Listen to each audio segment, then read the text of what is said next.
tem no Brasil. Mulheres e negros são os mais prejudicados dessa reforma. E ali, elas estavam representadas pelas pessoas que votaram? Não só fazer a conta simples que muita gente fala, qual o percentual de mulheres que tem na Câmara e no Senado, qual o percentual de negros, tudo bem, é até uma conta que é válida fazer, mas mesmo as mulheres e negros que estão lá, eles estão representados? Aliás, essa elite brasileira, essa classe, sim, a gente pode dizer opressora, mas parece comunista e trotskista, marxista, leninista, stalinista, usa o que você quiser, mas é o seguinte, a gente tem uma classe opressora e uma classe oprimida. A gente vive uma luta dos mais ricos com os mais pobres. Existe o nós e eles, isso não é invenção de ninguém. Não é invenção do Lula, do PT que quer botar um contra o outro. Existe. E essa reforma mostrou isso, como existe. Isso tem que ficar claro para todo mundo. Existe o nós e eles no país. Existe uma guerra para manter esses privilégios. E, aliás, um dos artifícios e, assim, inteligentíssimo, uma das estratégias das elites agora é o seguinte: vamos criar fundações, institutos que pegam líderes em comunidades mais pobres, etc., e a gente prepara eles. A partidária, não tem partido nenhum. E vamos pegar esses líderes dessas comunidades e vamos transformar eles em políticos para termos novos políticos no Brasil. Gente, será que eu falo isso já há um bom tempo? Será que ninguém parou para pensar o que é isso? Olha quem financia esses institutos, essas fundações. São as pessoas mais ricas do país. São as pessoas que são privilegiadas no país. Você acha que eles estão financiando para formar pessoas que vão defender os mais pobres e diminuir o lucro das empresas deles? Vocês acham isso? Vocês juram que acham que isso é possível? O que eles estão fazendo é o seguinte: eles estão fazendo o oprimido virar o hospedeiro do opressor. Porque quando você tem alguém que vem de uma comunidade mais pobre, que tem um histórico de vida sofrido, um histórico de vida junto com a população mais pobre, e faz com que essa pessoa esteja lá na Câmara ou no Senado e vote a favor de algo que beneficie os privilegiados, você está dando uma chancela. Você está pegando e você está fazendo um marketing da decisão espetacular para as pessoas privilegiadas, porque aí você fala, olha, ele já viveu a pobreza e está votando a favor disso, então isso é bom para você. Mas isso estava claro desde o início. Estava claro desde o início que a ideia de fazer essas fundações, esses institutos, era infiltrar opressores dentro dos oprimidos, disfarçados e sem eles saberem, às vezes super bem intencionados, mas você passa ali por um período de anos recebendo palestras do dono da empresa tal, do fundador da empresa tal, do fundador do banco tal, aí você vai para os Estados Unidos, vai para Cambridge, Oxford, vai para Harvard, vai para o MIT, não sei o quê. Quando você vê, você ainda se acha o cara que veio da comunidade carente, da favela, do movimento negro, etc., mas você já está legislando para o cara que te criou.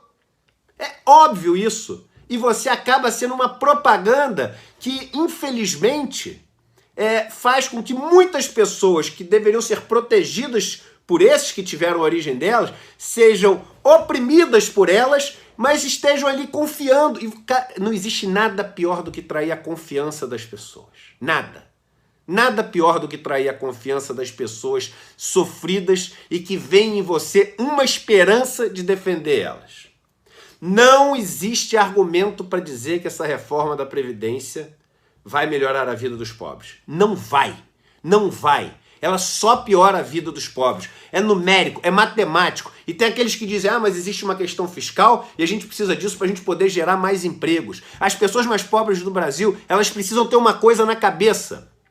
Não existem só duas opções, ou você viver desempregado na miséria, ou ter uma pessoa muito rica que te dá a chance de ter um empregozinho onde você vai ganhar um saláriozinho e fazer ele ganhar mais lucro ainda. Não tem só essas duas opções, porque é isso que está sendo colocado na mesa. E aí é claro que as pessoas desempregadas falam, me dá esse empregozinho, por favor, que eu tenho que sustentar minha família. Existe outra opção. Existe uma opção de você que sabe produzir riqueza, que sabe operar a máquina, que sabe plantar no campo, que sabe dirigir as coisas que precisam ser dirigidas, onde você não tem um empregozinho, onde você tem um emprego decente, onde você ganha dinheiro de verdade, onde você compete com aquele cara mais rico que não sabe fazer nada, simplesmente porque você deveria ter esse mesmo direito.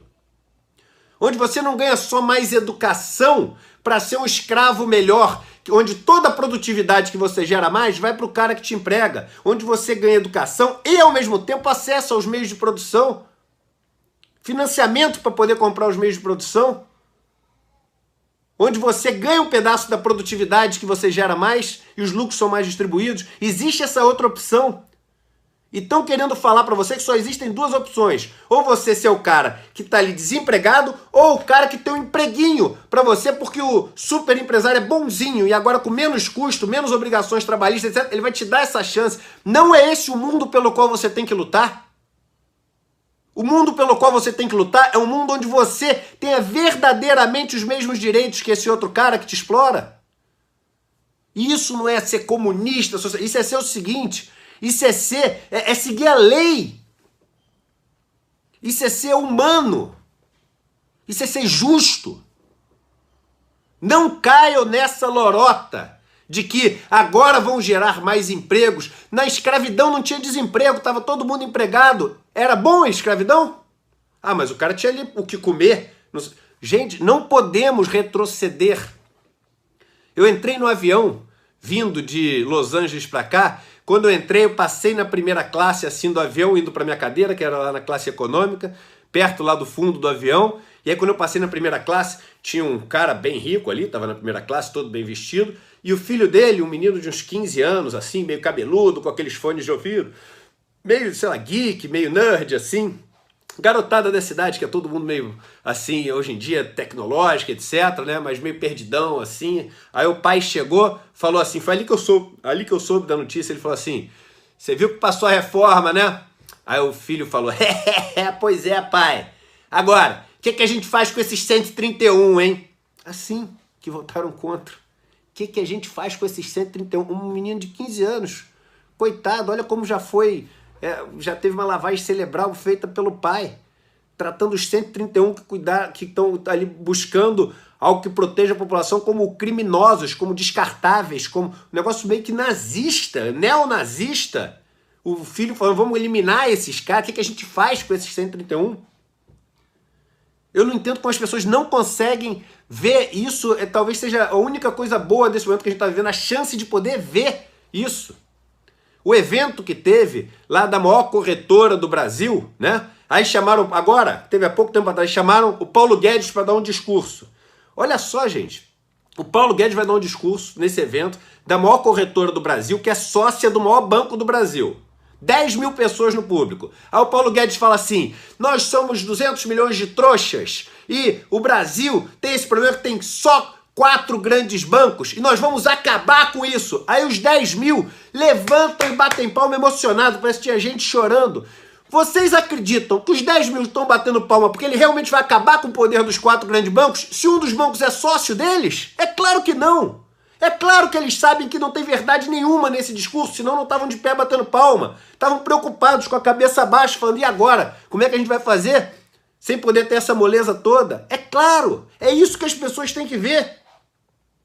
As pessoas têm que conseguir ver com essa votação, as pessoas da reforma, as pessoas têm que conseguir ver quando um ministro da economia fala isso para um grupo de 10 mil pessoas que representam o que há de mais sério no país em termos de elemento concentrador de renda, em termos de elemento opressor, em termos de elemento que freia o crescimento do país e é aplaudido de pé por essas 10 mil pessoas. O Brasil tem que conseguir ver que ele não está representado no Congresso. Não está. Os deputados e senadores do Brasil, a sua maioria, não representam.